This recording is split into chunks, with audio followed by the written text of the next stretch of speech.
Olá, sejam todos bem-vindos. E hoje aqui eu vou falar da segunda parte do efeito sombra, mas eu quero trazer assim uma outra abordagem, né? Eu quero falar sobre a luz e a escuridão em nós. No primeiro vídeo eu falei, assim, dentro de uma visão xamânica, que foi até uma sugestão. E nessa agora eu vou trazer até um pouco, dessa visão xamânica, mas também um compartilhar muito daquilo que eu compreendi, no momento que eu vivenciei, procurei entender, como isso se processa em nós, né? Então eu vou começar, utilizando algumas frases que eu li certa vez e na época não compreendi muito. Mas agora que a alma está mais consciente, né? As experiências que eu vivi na minha vida, essa frase ela começou então a fazer sentido, né? E tornou um pouco mais fácil a minha compreensão com a minha própria jornada, entender um pouco todos os meus aspectos, né? As minhas melhores versões e aquela que eu vou colocar que, será que não é assim a minha melhor versão? Porque na realidade, todos esses movimentos, esses personagens que o momento, que eu vivi ali na minha vida me fez vivenciar, fazem parte do mesmo ser quando estamos encarnados, né? Porque dentro de uma visão xamânica só existe dois mundos, tá? O mundo superior, que seria o mundo do espírito, no sentido, esse superior, uma consciência mais ampla de tudo que está acontecendo, tá? E o mundo inferior, que é essa consciência da matéria, né? A consciência humana.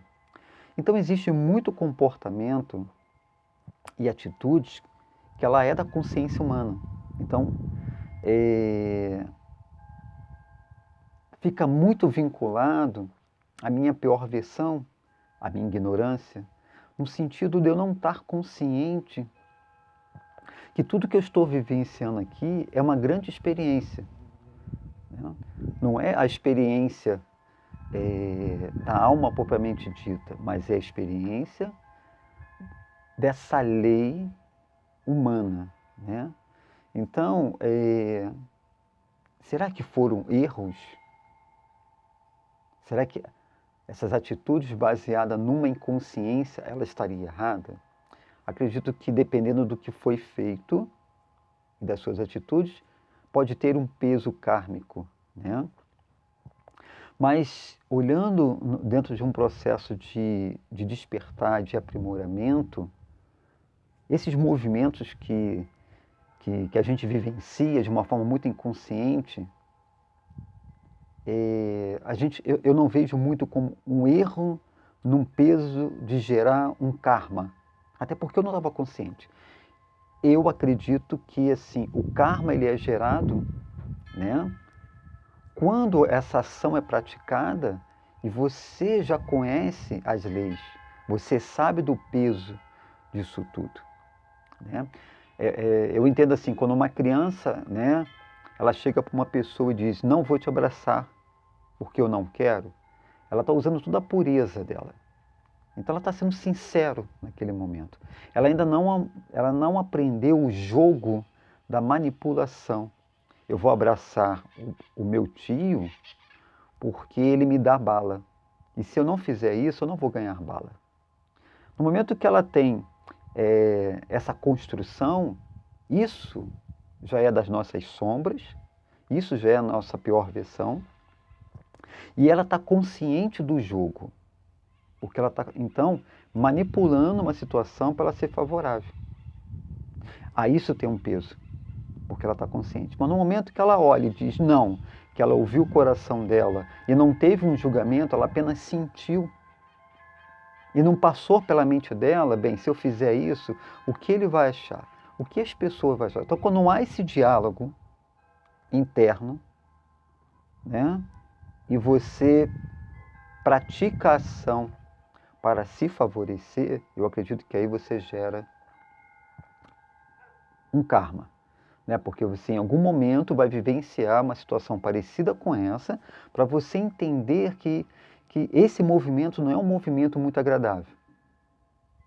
Tá ok? Então, o que que acontece? Essa frase que eu li há muitos anos atrás diz o seguinte: eu sou o santo, mas também eu sou o pecador. Eu sou o homem sábio, mas eu também sou o bárbaro. Eu trago a luz e trago a escuridão. Eu trago dois corações. Um que ama e um outro que deseja.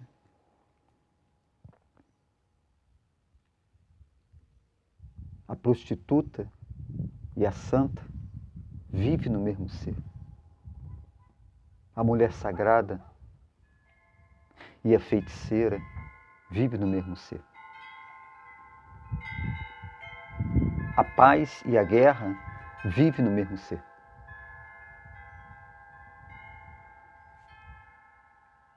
Eu tenho a minha melhor versão e tenho a minha pior versão. Eu posso me elevar ou eu posso permanecer na inconsciência. Da mesma forma que eu posso, através das minhas palavras, agregar, levantar alguém, curar alguém, através das mesmas palavras, utilizando a mesma ferramenta, eu posso destruir alguém e adoecer alguém. Então, quando a gente está nessa dimensão humana, quando a gente está nessa dimensão tridimensional, essa dualidade, enquanto eu não entendo esse mecanismo, a gente se perde. É como eu ir participar de um jogo e ninguém me disse, ninguém me explicou as regras do jogo. Provavelmente eu não vou conseguir ganhar. Mas no momento que alguém me explica as regras do jogo, existe uma possibilidade de eu não perder tanto. Então, quando começa a ficar claro para nós a regra desse jogo, a arte da vida, quando começa a ficar claro os mecanismos pelo qual, quando estamos aqui nessa dimensão, matéria, eu começo a entender. Isso vem muito através do autoconhecimento, através dos mestres que nos ensinam. E como aspirante, eu procuro entender e colocar na minha vida. Quando isso começa a acontecer, quando eu começo a entender a regra desses jogos, eu começo então a ter uma opção. Eu começo então a definir minha vida. Eu começo então a entender que todas as possibilidades, elas estão disponíveis. Sou eu que vou decidir. E quando eu começo a decidir, quando isso começa a ficar claro para mim, eu entendo que esse é o primeiro aspecto da iluminação. Iluminação é estar consciente. Iluminação é você já ter esse conhecimento. Bem, eu posso me identificar com essas sombras, com esses jogos, com os desejos, ou eu vou sentar, aquietar, ficar em silêncio e vou buscar a consciência mais elevada. Quando a gente já tem esse conhecimento e a gente já sabe o que fazer, o jogo da luz e da escuridão se torna algo que eu possa administrar. Eu acredito que o primeiro passo da iluminação é estar consciente disso. Então eu sempre escrevo nas minhas meditações diárias que nós temos uma opção. E todos os dias eu faço a minha opção. Porque todos os dias eu me conecto com a minha melhor versão. E vou procurar, no decorrer desse dia, vivenciar mais a minha melhor opção. E quando eu me perder, dependendo do que o dia vai me oferecer, esse me perder é quando eu deixo algo me atingir, ou quando aquilo mentalmente fica ali na minha mente, ou quando emocionalmente aquilo eu não recebi bem. Esse é o aspecto humano. Então, eu vou procurar um momento de sentar, ficar em silêncio e absorver, entender todo esse processo. Eu costumo dizer que estar aqui, nessa dimensão humana, é como aqueles jogos de videogame que você aperta o botão e começa os jogos. E você está ali. A gente sabe que não é verdade, que aquilo é um grande jogo, é uma ilusão, é um programa feito de uma máquina. Mas você se envolve a ponto, de ficar irritado, de ficar nervoso, o corpo treme, porque para a mente tudo aquilo ali está acontecendo.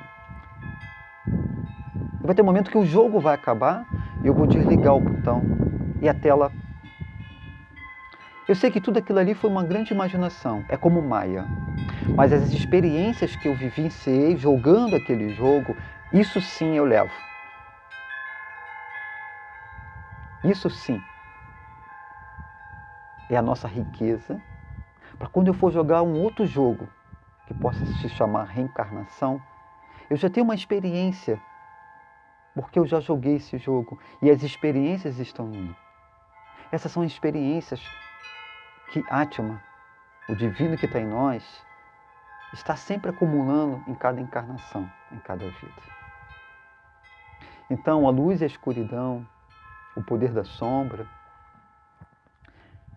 ela vai nos dominar enquanto eu não estiver consciente de todo esse processo. Então, o que eu faço sempre é observar o jogo, ficar em silêncio, buscar as experiências em mim e entender todo o processo. O ato de eu não me envolver num sentido, eu vou fazer isso porque no final eu vou sair ganhando, isso gera um karma.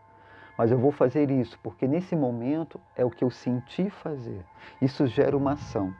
Claro que todos dois têm uma colheita. Mas no momento que eu seguir o caminho do meu coração, no momento que eu seguir o caminho das leis que eu acredito, porque as verdades, elas são relativas, são as minhas verdades baseadas naquilo que eu conheço. E se as minhas ações forem baseadas em cima daquilo que eu entendo como verdade, a colheita ela pode ser um pouco mais suave. Mas quando eu faço pelo interesse ou porque eu vou me dar bem, pode ter certeza que essa colheita não vai ser muito agradável. Então, um forte abraço para todos. Se estão gostando, compartilhem, assinem lá o canal e até uma próxima jornada.